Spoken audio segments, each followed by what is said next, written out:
The Biden administration is working to increase the delivery of weapons to Ukraine in its final days in office, prompting criticism from President-elect Donald Trump. Russia's state media praising the incoming president as allies ponder what the relationship between the Kremlin and the White House will look like going forward. As Ukraine's air defense frantically fights off yet another massive Russian missile and drone attack, just hours after President-elect Trump criticized the Biden administration for allowing Ukraine to use U.S.-supplied ATACMS missiles to strike deep inside Russia, Kremlin-controlled TV praising the incoming president.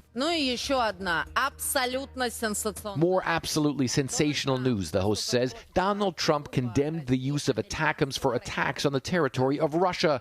He asked quite a natural question. Why are we doing it, and what are we trying to gain from it?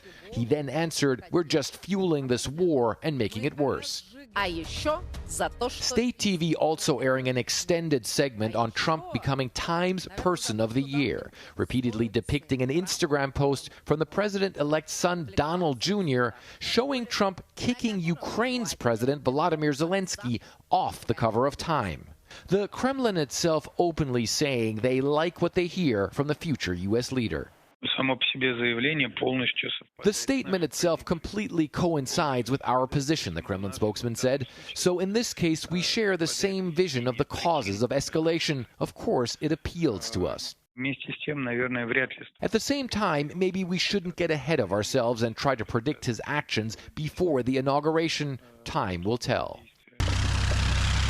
Right now, time doesn't appear to be on Ukraine's side. Russian forces making major gains both in the east and in the southeast of Ukraine, threatening to take several key towns in the Donbas area. At the same time, the Russians vowing major revenge after Moscow says the Ukrainians used U.S.-supplied ATACMS missiles to hit an aircraft repair plant in southwestern Russia earlier this week. As the Russian capital rings in the holiday season, some folks we spoke to were skeptical about Trump's diplomatic initiative. Он тоже сказал, что он хочет закончиться война в Украине. Вы думаете, что война может скоро закончиться? Хотелось бы, но верится с трудом. Почему?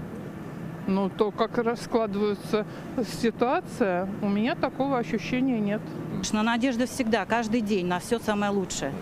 Что наконец-таки это безобразие все в мире прекратится. Не только вот между нашими близкими странами, потому что мы Украину любим, и они нас любят. Что касается Трампа, да, он может, конечно, помочь, но будущее России будет зависеть от того, в каком состоянии находится сейчас Россия и в каком состоянии будет находиться через какое-то время Украина. For the time being, the situation in Ukraine appears to be escalating, Russian troops pushing forward as the Ukrainians struggle to hold on.